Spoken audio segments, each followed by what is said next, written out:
Bien, vamos a comenzar con el primer ejercicio que dice lo siguiente. Bien, los enunciados están en gallego, pero no hay ningún problema porque se entienden perfectamente. Es que están capturados del examen original. Bien, sean las matrices A, B y C y calcular los valores de los parámetros A, B y C para que se satisfaga la igualdad A por B más B por C igual a 2i, donde I es la matriz de identidad de orden 3. Pues vamos allá. Primero lo que vamos a hacer, evidentemente, es la operación indicada, AB más BC igual a 2i, y vamos a hacerlo de forma matricial. Entonces tenemos el primer producto A por B más B por C igual a 2i. Aquí lo tenemos desarrollado. A, matriz A por B más B por C igual a 2i. La matriz de identidad sabemos que es la matriz diagonal con unos en la diagonal principal y 0 en el resto, al multiplicar por 2, como se multiplica el escalar por cada una de las componentes, me quedaría la matriz esta que tenemos aquí. Esta es la matriz 2i. Bien, haciendo las operaciones correspondientes, multiplicamos A por B, obteniendo esta primera matriz. Ya no me paro en el producto porque eso lo tenemos que hacer sobradamente. B por C, obtenemos esta matriz y la suma es evidente que la tenemos aquí, igual a 2i. Bien, una vez que tenemos estas dos matrices de orden 3 iguales, pues basándonos en el hecho de que dos matrices son iguales y las componentes correspondientes que ocupan la misma posición son iguales, identificamos y vemos que, bueno, las numéricas no tienen nada que identificar porque de hecho ya lo están. Imaginaros que aquí en vez de un 0 me salga un 1, entonces tendría 1 igual a 0. Automáticamente esta igualdad sería falsa para cualquier valor de A, B y C, y por tanto la identidad de partida no se verificaría nunca. Pero no es el caso, ¿no? Tengo 2 igual a 2, ahí no hay problema, 0 igual a 0 y 0 igual a 0. En la segunda fila tengo 0 igual a 0, no hay problema, pero aquí ya en la segunda fila, segunda columna, aquí me aparece el elemento A más B más C, mientras que aquí me aparece el elemento 2, por tanto ya tengo la primera identificación, obteniendo una ecuación. A más B más C igual a 2. De la componente que ocupa la fila 2, columna 3, igualándolos, obtengo una segunda ecuación que sería 2 más B más C igual a 0. Y de esta componente sería A más B menos 1 igual a 0. Tendría esas tres ecuaciones que las obtengo de identificar los elementos en sus posiciones correspondientes. Bien, pues esto es un sistema de tres ecuaciones con tres incógnitas que no me queda más que resolver. ¿Cómo lo vamos a resolver? Bueno, como en las matemáticas aplicadas a las ciencias sociales utilizáis mucho el método de Gauss, yo voy a hacerlo por el método de Gauss, aunque en realidad podéis hacerlo por el método de Cramer o por reducción o por como mejor os venga. Aprovechando, ya lo voy a hacer por el método de Gauss, y recordar que el método de Gauss es coger la matriz de los coeficientes, que es la 1, 1, 1, 0, 1, 1 y 1, 1, 0, y añadir la columna de los términos independientes, y ahora por debajo de la diagonal ir haciendo ceros. Entonces aquí ya tengo un primer 0 inicialmente, lo que tengo que hacer es un 0 en la fila tercera columna primera. Para ello lo que voy a hacer es multiplicar por menos 1 la primera fila y sumársela a la segunda. De esa manera me quedaría menos 1 más 1, 0, aquí lo tengo, menos 1 más 1, 0, obtengo este 0, menos 1 más 0, menos 1, y menos 2 más 1, menos 1. Una vez que ya tengo los ceros por debajo de la matriz principal, ya he acabado el procedimiento de Gauss y me queda el sistema equivalente siguiente. Aquí sería 0 por A más 0 por B menos 1 por C, es decir, menos C, igual a menos 1, de donde automáticamente ya obtengo que C es igual a 1. De esta ecuación obtengo que 0 por A, 0, más B más C es igual a menos 2, obteniendo la ecuación B más C igual a menos 2, como C es igual a 1, B es igual a menos 3. Y como ya tengo B y C 1 y menos 3, despejo A de aquí, de esta igualdad, obteniendo que A es igual a 4. Bien, una vez resuelto el sistema, ya tengo la solución del apartado A, que es lo que me pedía, calcular los valores de A, B y C para que se satisfaga la igualdad esta de partida. Bien, vamos entonces con el apartado B. Y el apartado B me dice, para A igual a 4, B igual a menos 3 y C igual a 1, son precisamente los resultados del apartado A, calcular el rango de la matriz A más B menos 2C. Bien, pues procedemos a realizar la matriz A más B menos 2C, y aquí observemos que la matriz A más B menos 2C me da directamente esta. Bien, para hallar el rango de esta matriz, pues lo podemos hacer de varias maneras. yo lo haría por determinantes o por el método de Gauss. Por el método de Gauss ya está hecha, porque tengo una fila de ceros y aquí ya no se puede anular más valores, con lo cual el rango automáticamente sería el número de filas que tienen por lo menos un elemento distinto de 0. Entonces el rango aquí ya se observa que es 2. Si no, lo hacemos por el determinante. Y si lo hacéis por el determinante de esta matriz es 0, por tanto el rango no puede ser 3, y encontramos un menor complementario de orden 2, que sería este, el 1302, cuyo determinante es no nulo, y por tanto el rango va a ser 2. El orden del mayor menor complementario no nulo es 2. Entonces el rango de A es 2, no tiene mucho más que explicar, es muy evidente. Y se acaba el primer ejercicio, muy fácil. Vamos con el siguiente ejercicio de la prueba, que es de cálculo diferencial. Vamos allá. Dice: el precio en euros de las acciones de cierto grupo empresarial a lo largo de un año se estima mediante la función, y aquí me dan la función P de t, donde t es el tiempo transcurrido en meses, y me la dan desde 0, o sea, comienza el tiempo a contar en 0, el primer año en 0, y hasta 12, es decir, 12 meses, 12 meses. Tiempo es el tiempo transcurrido en meses. Bien, me dice que determine los periodos en los que aumentó y en los que disminuyó el precio, y calcula el precio, su precio máximo y su precio mínimo. Bueno, este es un problema de máximos y mínimos y de estudiar la monotonía de la función. Entonces vamos allá. Lo primero que vamos a estudiar es qué pasa en 3, que es el punto de cambio, y ahí puede haber alguna dificultad. Vamos a ver si ahí es continuo y derivable. Entonces, en principio, calculo la imagen en 3. La imagen en 3 es 12. Sustituyo 3 por 15 menos más 2t menos t cuadrado, la t igual a 3, y me queda 12. Y estudio los límites por la derecha. El límite por la derecha es cuando t es mayor que 3, es decir, sería lo mismo, sustituir t por 3 en esta expresión. Y cuando tiende por la izquierda es cuando t es, perdón, lo dije al revés. Cuando tiende por la derecha es cuando t es mayor que 3, sería en este caso, sustituyo 3 aquí y me quedaría 12. Y cuando tiende por la izquierda estamos en el caso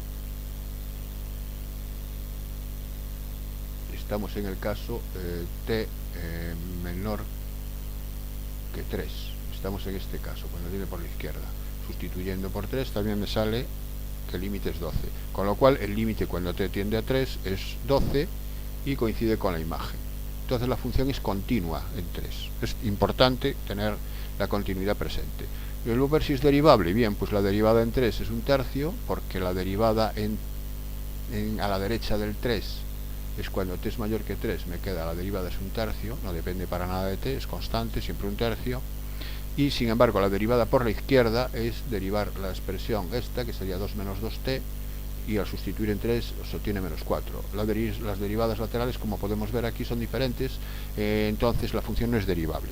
Si no es derivable y es continua, esto presenta un punto en pico, o un punto en forma de ángulo, que es lo muy característica de las funciones continuas y no derivables. Bien, pues vamos a estudiar entonces ahora donde aumentó, los periodos donde la función aumentó y en los que disminuyó.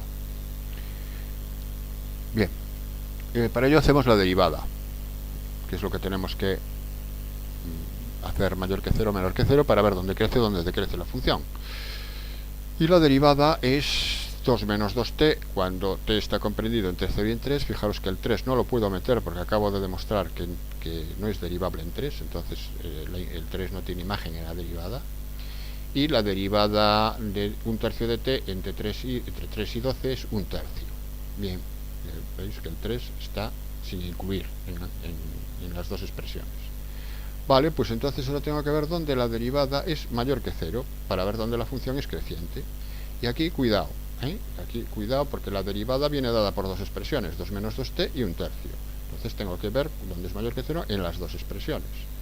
Entonces para 2 menos 2t mayor que 0, cuando t es menor que 1. 2 menos 2t es mayor que 0 cuando t es menor que 1. Y un tercio mayor que 0 para cualquier valor de t. Pero los valores de t están limitados por los dominios de definición entre 0 y 3 y entre 3 y 12. Con lo cual, ¿qué podemos afirmar? Que crece en el intervalo desde 0 hasta 1, porque para que 2 menos 2t sea mayor que 0, t tiene que ser menor que 1, y la derivada está definida, empieza a estar definida en 0, desde 0 hasta 1, y de 3 a 12 es siempre positiva, entonces la derivada, entonces en el intervalo de 3 a 12 también la función crece, porque la derivada ahí es mayor que 0. Bien, entonces ya tenemos los intervalos donde la función aumenta o crece. ¿Dónde disminuye? Pues disminuye donde no aumenta, en este caso, que sería en el intervalo que me falta para completar el 1,3, que es donde la derivada va a ser negativa. Entonces aquí ya... Ahora, ¿qué ocurre en el punto 1? En el punto 1, como cambia de crecimiento a decrecimiento y la derivada en el punto 1 es 0, resulta que hemos demostrado que la función tiene un máximo relativo para t igual a 1. ¿Y cuál es la imagen del punto en t igual a 1? Hay que ir a la función original, que es p de t, y sustituimos el 1 en la t, que en este caso hay que sustituirla en la expresión 15 más 2t menos t cuadrado, puesto que el 1 pertenece al dominio comprendido entre 0 y 3. Y la imagen es 14. Entonces ya sabemos dónde aumenta, sería desde el mes 0 hasta el mes 1 y desde el mes 3 hasta el mes 12. Dónde disminuye, desde el mes 1 hasta el mes 3. ¿Dónde alcanza su precio máximo? En el mes primero, en el mes 1, y su precio mínimo. Su precio mínimo es en t igual a 3, que es donde cambia de decrecer a crecer. En t igual a 3 cambia de 1 a 3 decrece, y luego de 3 a 12 crece. Eso quiere decir que hay un mínimo, y es un mínimo absoluto porque la derivada no existe. Aquí hay que tener cuidado con las derivadas, si existe o no existe. Aquí no puedo decir que p' de 3 es igual a 0, por tanto no puedo decir que tenga un mínimo relativo, no, tiene un mínimo absoluto, que por otra parte es al sustituir t por 3 en la función me queda 12. Entonces el precio máximo van a ser 14 euros, y el precio mínimo que se alcanza en el primer mes, y el precio mínimo van a ser 12, que se alcanza en el tercer mes. Ese sería el apartado A. Y el apartado B me dice determinar el periodo en el que el precio de las acciones fue inferior o igual a 13,75 euros, y representa la gráfica de la función p de t. Bien, tengo que ver el periodo en el que el precio de las acciones p de t es inferior a 13,75. Entonces el planteamiento sería esta desigualdad, es el resolver esta inecuación. ¿Qué ocurre? Que lo de antes, que p de t viene determinado por dos expresiones, pues tendré que ver las dos expresiones menor que 13,75 en los correspondientes dominios de definición de esas expresiones y resolverlo. Vamos a resolver en primer lugar la primera inecuación.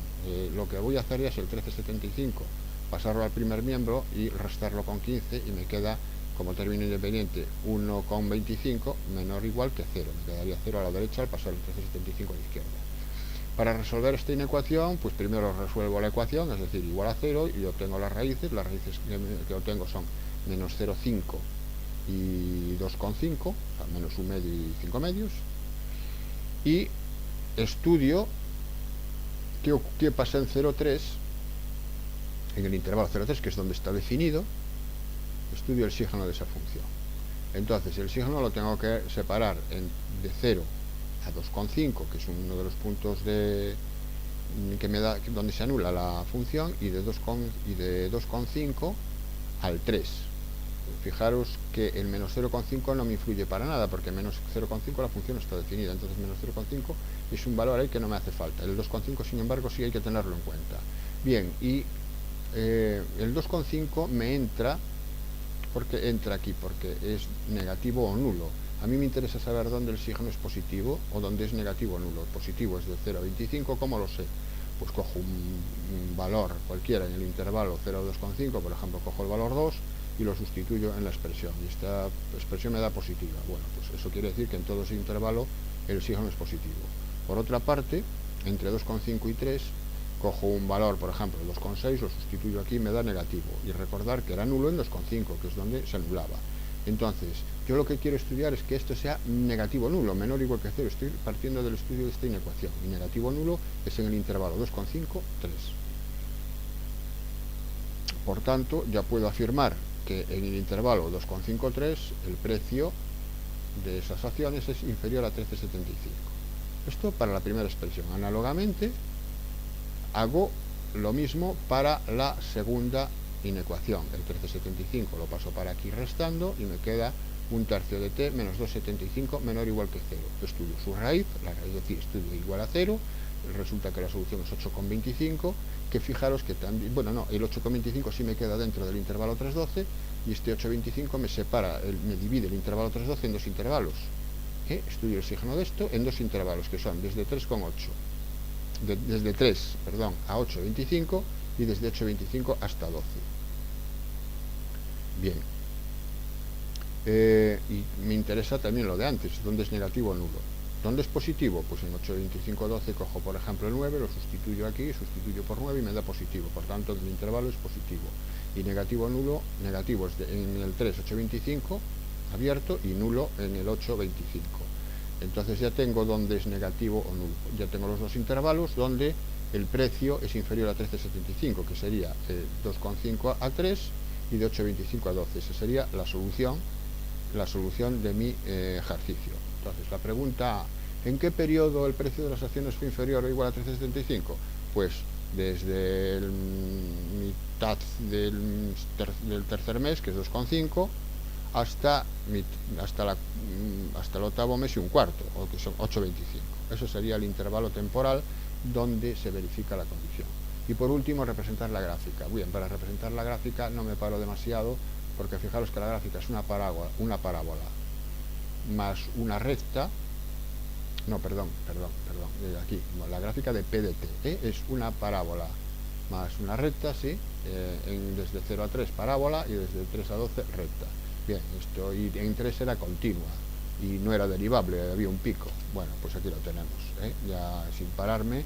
El máximo ya lo habíamos calculado y en 3 era continua, efectivamente lo es. Aquí está la rama de parábola, la semirrecta, y aquí aparece dibujado, ilustrado el intervalo 2,5, 8,25, que se corresponde con los valores de la función inferiores a 13,75. 13,75 quedaría a la altura de esta línea horizontal, y efectivamente vemos que por donde la función es inferior a esa línea horizontal es en el intervalo 2,5, 8,25. Bien, este problema es un poquito más largo porque hay que resolver muchas inecuaciones, etcétera, pero bueno, tampoco debería tener mayor dificultad. Así tiene más detalle. Vamos con el tercer ejercicio. Este es más fácil, el ejercicio de probabilidad y estadística, que dice: el 60% de los individuos de una población está vacunado contra cierta enfermedad. Durante una epidemia se sabe que el 20% contrajo la enfermedad y que el 3% está vacunado y contrajo la enfermedad. A partir de esos datos calcula el porcentaje de individuos que contrajo la enfermedad entre los que no están vacunados. Bueno, apartado, bien. Antes de proceder a cometer los apartados, tenemos que recoger los datos. Esto es muy importante, la recogida de datos. Aquí fijaros que hay dos variables que de estudio. Una es estar vacunado o no estar vacunado, y el otro es contraer la enfermedad o no contraerla. En cualquier caso son sucesos incompatibles, es decir, que si un individuo está vacunado es incompatible con que no esté vacunado, y si contrajo la enfermedad es incompatible con el hecho de no contraer la enfermedad. En estos casos siempre conviene, se puede hacer de varias formas. Para mí la forma más cómoda de hacerlo es mediante una tabla de doble entrada. Una tabla de doble entrada consiste en escribir pues las columnas, por ejemplo, pues sería el suceso vacunado y no vacunado, que lo voy a representar por V y V', respectivamente, y las filas por contraer la enfermedad y no contraer la enfermedad. En este caso yo puse enferma, no enferma, y le voy a llamar E y E'. Y a partir de este planteamiento yo voy a recoger los datos. El hecho de que sea incompatible quiere decir que si aquí hay un elemento, ese elemento no puede estar en ninguna otra casilla. Es decir, si está en la casilla de los vacunados, no puede estar aquí al mismo tiempo. Entonces, todos estos problemas se pueden hacer mediante una tabla de doble entrada. Vamos leyendo el enunciado. El 60%, bueno, cuando me hablan de porcentajes de los individuos de una población, el total, que va a estar aquí, luego voy a sumar parcialmente los totales, y el total va a estar aquí. Yo siempre parto de 100 individuos en la población. Entonces, esos 100 siempre los voy a poner aquí porque van a ser la suma de los totales, 100. Ahora me dice, de estos 100, el 60% está vacunado. pues eso quiere decir que los vacunados, la suma de todos los vacunados, porque me está hablando de estos 100, es 60 por 100 y 60% directamente 60. Bien, aquí lo tengo. Si el 60% están vacunados, es obvio que los no vacunados tienen que ser 40, pero la consecuencia de los datos lo dejo para el final. Al principio voy a poner los datos que me están dando. Dice que durante una epidemia se sabe que el 20% contrajo la enfermedad. El 20% contrajo la enfermedad, es decir, enferman, todos los que enferman, que sería el dato que está aquí, es el 20%. 20%, aquí van 20. Fijaros, todos, aquí no me especifica si están vacunados o no, sino que me dice el 20% se sabe que contrajo la enfermedad, se está refiriendo a toda la población. Y ahora dice, cuidado, dice, y que el 3% está vacunado y contrajo la enfermedad. Es decir, que están vacunados y al mismo tiempo contrajeron la enfermedad. Entonces tiene que estar en esta celda, el 3%. Y también se refiere a todos, a los de la población vacunados y contrajeron la enfermedad. Bien, una vez que ya tengo estos datos, ahora voy completando. ¿Cómo completo? Bueno, pues si aquí hay 100, si aquí lo empiezo por aquí, si aquí hay 20 y aquí hay 3, es decir, pues necesariamente aquí tiene que haber 17 para que la suma en la fila me dé 20. O sea, los que enferman sean 20. A continuación, si aquí hay 3 y aquí hay 60, aquí tiene que haber 57. ¿Estos 57 quiénes son? Estos 57 son los vacunados y no enferman al mismo tiempo. Vacunados y no enferman sería el 57%. Si el 60% están vacunados, no vacunados es en el 40%. Y bien, y en esta celda me falta 17 para completar a 40, 23, y en esta celda sería la suma de los que no enferman, que sería 80. Fijaros que como comprobación de que esto está bien, tanto las sumas en vertical como en horizontal me tienen que dar, al final me tienen que dar lo mismo, me tienen que dar 100. Las sumas aquí 3 más 17, 20, correcto, 57 más 3, 80, correcto, 60 más 40, 100, correcto. Y en vertical, 3 más 57, 60, 17 más 23, 40 y 20 más 80, 100. Bien. Una vez que tengo la tabla completa, ahora el cálculo de A y B es inmediato, porque ahora, ¿qué me piden a mí? Dice, calcula el porcentaje de individuos que contrajo la enfermedad aquí cuidado que me dice, entre los que no están vacunados. Entonces, me dice que yo la utilice como espacio, como la población que ahora que tengo que utilizar no son los 100, sino que son los que no están vacunados, y los que no están vacunados son 40. De esos 40, ¿cuántos contrajeron la enfermedad? 17. Entonces, el tanto por ciento que me están pidiendo es 17 partido por 40, que es la frecuencia relativa o la probabilidad, por 100. Sería el 42,5%. Es decir, el 42,5% sería el porcentaje de individuos que contrajo la enfermedad entre los que no están vacunados, no entre toda la población, sino entre los que no están vacunados. Por eso divido por 40 y no divido por 100. Y ahora el apartado B dice, calcula el porcentaje de individuos vacunados entre los que contrajeron la enfermedad. Calcula el porcentaje de individuos vacunados entre los que contrajeron la enfermedad. Bien, ¿quiénes contrajeron la enfermedad? Estos 20. Y de esos 20, ¿cuáles son los vacunados? 3. Por tanto, lo que me están pidiendo es 3 partido de 20 por 100. Sería de los que contrajeron la enfermedad, calcula el porcentaje de individuos vacunados. La probabilidad sería 3 partido por 20. Recordar que la probabilidad es un tanto por 1, entonces para pasar de tanto por 1 a tanto por 100 es multiplicar la probabilidad por 100. Esto se puede plantear, si no lo queréis hacer directamente, el resultado ya está, el problema ya estaría acabado, es directo. Si no lo queréis hacer así, queréis razonarlo de una forma más detallada, se puede establecer una probabilidad condicionada. Esto sería una probabilidad condicionada por 100, porque la probabilidad condicionada es condicionada porque está condicionado a que esté vacunado, a que estén vacunados. Esa sería la condición. Bien, vamos entonces ahora que me dice que justifique si los sucesos de estar vacunado y contraer la enfermedad son dependientes o independientes. Bien, para que dos sucesos sean independientes, esto hay que sabérselo, para que dos sucesos sean independientes, la probabilidad de la intersección, es decir, la probabilidad de que se verifiquen al mismo tiempo, es el producto de las probabilidades de cada uno de ellos. Si esto ocurre en nuestro ejercicio, serían independientes. Si no ocurre, no lo serían. Y sencillamente hay que comprobar si se verifica o no esta igualdad. Bien, ¿cuál es la probabilidad de estar vacunado y contraer la enfermedad? La probabilidad de estar vacunado y contraer la enfermedad por la regla de... A ver, por la regla de Laplace sería casos favorables, que serían 3. Son 3 los que están vacunados y han contraído la enfermedad, partido por los casos posibles, que son 100. Sería 3 partido por 100. ¿Y cuál es la probabilidad de solamente estar vacunado? La probabilidad de estar vacunado son los vacunados, los casos favorables, que son 60, los vacunados, partido por 100. Y la probabilidad de contraer la enfermedad son los casos favorables, son 20 partido por 100. Entonces yo tendría que comprobar si esta igualdad, es decir, 3 partido por 100, es igual a 60 partido por 100 por 20 partido por 100. Y evidentemente no lo es. Compruebo inmediatamente que esto no es cierto, porque esto me queda 0,03 y a la derecha me queda 0,12. Como son distintos, entonces automáticamente podemos afirmar que no son independientes. Esta igualdad no es cierta, no serían dependientes, es decir, no son independientes. Bueno, este sería el ejercicio número 3. Vamos con el ejercicio número 4 y último, que me dice: apartado A, en una muestra aleatoria de 200 clientes de un centro comercial, 150 efectúan sus compras utilizando la tarjeta propia del centro. Calcula un intervalo al 95% de confianza para la proporción de clientes que efectúan las compras utilizando la tarjeta propia del centro. Interpreta el intervalo obtenido.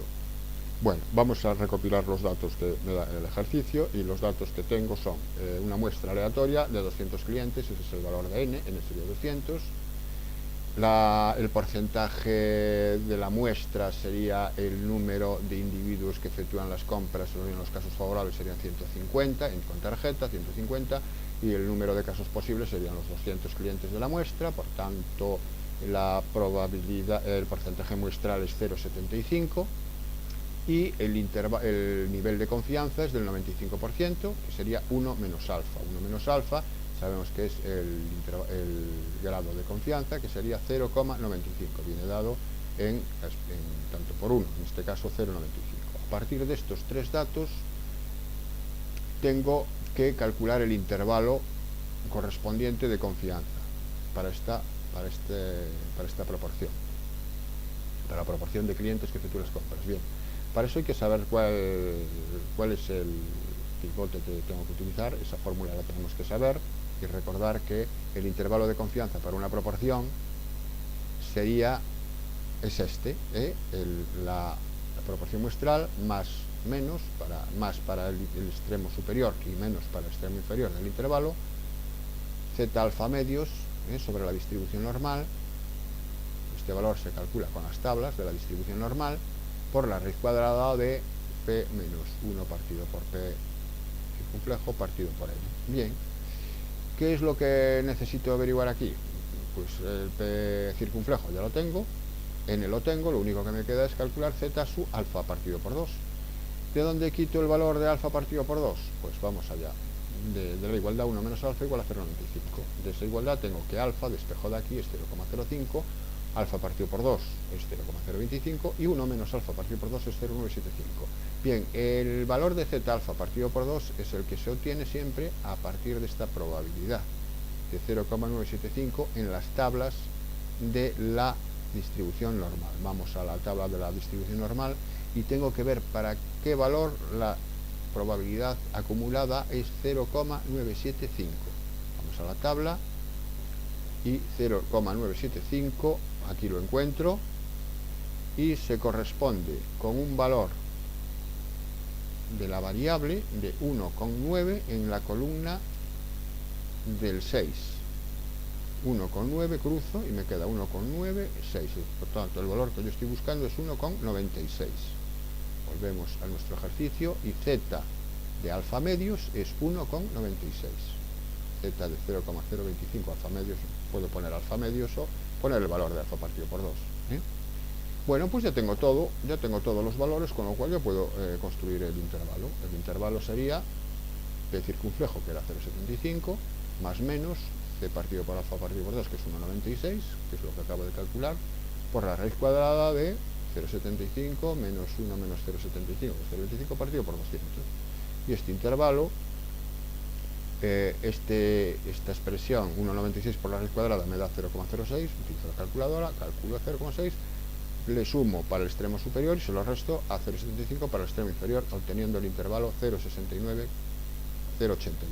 Ese es el intervalo pedido. Entonces ya está resuelto el apartado A. Vamos con el apartado B.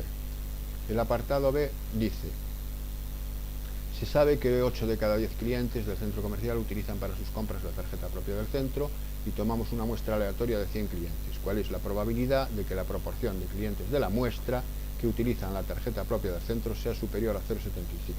Bien, aquí hay que saber evidentemente la parte teórica, y hay que saber que la proporción muestral sigue una distribución normal de media, la media de la proporción de la muestra, y de desviación típica es, lo ponemos aquí, probabilidad es 0,8, la probabilidad de 8 de cada 10 clientes. Esta es la probabilidad de la proporción 0,8 de la población. Esta es la proporción de la población. Entonces, la proporción muestral, que es P circunflejo, sigue una distribución normal cuya media es la proporción poblacional, que es 0,8, y cuya desviación típica es la raíz cuadrada de la proporción muestral por 1 menos la proporción muestral 0,2 partido por, en este caso, la muestra aleatoria de 100 clientes partido por 100, que sería una normal 0,8, 0,04, haciendo esta raíz cuadrada 0,04. Y me piden cuál es la probabilidad de que la proporción, es decir, cuál es la probabilidad de que P circunflejo sea superior a 0,75. Están pidiendo la probabilidad de que P circunflejo sea mayor que 0,75. Bien, lo que hago es tipificar esta variable, y sabemos que la tipificación es 0,75 menos la media de la normal 0,8 partido por la desviación típica 0,04. Haciendo esta operación me queda z mayor que menos 1,25. Como es un mayor, yo siempre quiero pasar al menor o igual, porque es lo que me viene en la tabla, y esto se hace por el suceso contrario. Quedaría 1 menos la probabilidad de z menor o igual que el valor, que es menos 1,25. Y cuando tenemos un valor menor o igual, pero la expresión es negativa, el valor es negativo, hay que volver a utilizar el 1 menos y pasarlo al positivo. Me quedaría igual a 1, este 1 permanece, menos, y ahora esta probabilidad, como es negativa, lo pongo entre corchetes para tener en cuenta el signo delante que está delante, y sería 1 menos la probabilidad de z menor o igual que 1,25. Para calcular esta probabilidad vamos a las tablas y tengo que ver para qué valor la probabilidad es menor o igual que 1,25. Entonces vamos aquí, 1,25 es 1,2 en la columna del 5, 1,2 en la columna 5, 1,2 en la columna 5 es 0,8944. Esa es la solución, y sería, ¿qué es lo que al final me da? Porque me quedaría 1 menos 1, 0, se va, y queda menos más, quedaría probabilidad de z menor o igual que 1,25, que coincide con lo que hemos visto, 0,8944. Vale, pues este sería todo el examen resuelto. Hasta el próximo vídeo.